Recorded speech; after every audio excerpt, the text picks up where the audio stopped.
Udhëheqësi i lëvizjes Hezbollah të Libanit, e cila është e lidhur me Iranin, Naim Kasem deklaroi të hënën se grupi i tij është i shqetësuar për përballjen me kërcënimin e Washingtonit ndaj Iranit, veçanërisht çdo kërcënim kundër udhëheqësit suprem Ayatollah Ali Khamenei.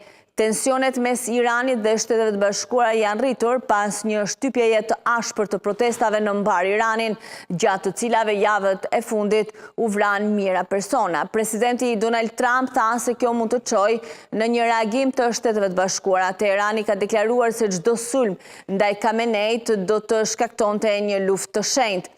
Jemi të shqetësuar për atë që po ndodh dhe jemi objekti një agresioni të mundshëm. Jemi të vendosur të mbrohemi, në kohën e dur do të zgjedhim se si do të veprojmë, nëse do të ndërhyjmë apo jo.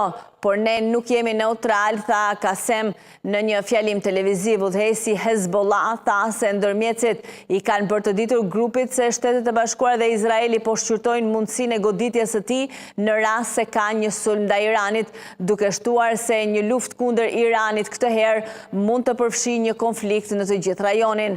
Hezbollah u dobësua ndjeshëm në 2024 gjatë përplasjeve ndërkufitare me Izraelin, e cila grupi tha se i zhvilloi në mbështetje të palestinezëve në Gaza. Izraeli dhe Libani ranë dakord për një armëpushim të ndërmjetësuar nga Shtetet e Bashkuara në 2024, por të dyja palët kanë shkëmbyer akuza për shkelje të tij.